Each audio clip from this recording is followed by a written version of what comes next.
আজকে 15ই জুলাই সোমবার। আমরা এখন দ্বিতীয় আপডেট দিচ্ছি।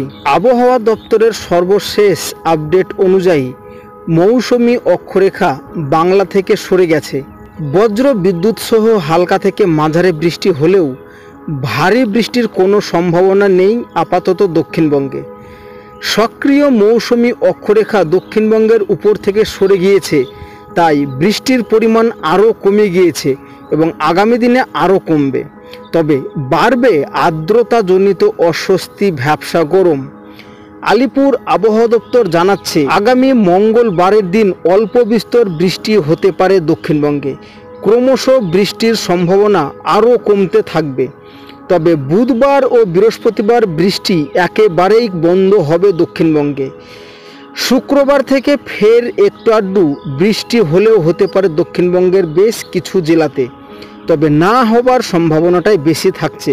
তবে আপাতত ভারী বৃষ্টির কোনো সম্ভাবনা থাকছে না দক্ষিণবঙ্গের সব কটি জেলাতে। চলে আসি উত্তরবঙ্গে। তো উত্তরবঙ্গে ক্রমশ বৃষ্টি কমছে। বৃষ্টির পরিমাণ ও ব্যাপকতা কমতে উত্তর পূর্ব ভারতের রাজ্যগুলিতেও দেখা যাচ্ছে। তবে অতিবৃষ্টি ও প্রবল বৃষ্টি কমে যাওয়ায় সোমবার অর্থাৎ আজকে থেকে পরিস্থিতি ধীরে ধীরে উন্নতি হচ্ছে উত্তরবঙ্গে।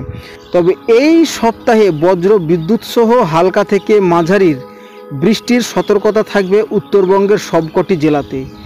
বজ্র বিদ্যুৎ সহ হালকা থেকে মাঝারি বৃষ্টির সম্ভাবনা থাকছে দার্জিলিং, কালিম্পং, আলিপুরদুয়ার, জলপাইগুড়ি, কোচবিহার, উত্তর দিনাজপুর এবং দক্ষিণ দিনাজপুরে। তো এই গেল আবহাওয়ার আজকের দ্বিতীয় আপডেট। আশা করছি ভিডিওটি ভালো লেগেছে। ভালো লাগলে চ্যানেলটিকে সাবস্ক্রাইব করবেন, আর যারা ফেসবুক পেজ থেকে দেখছেন তারা অবশ্যই পেজটিকে ফলো করে নেবেন।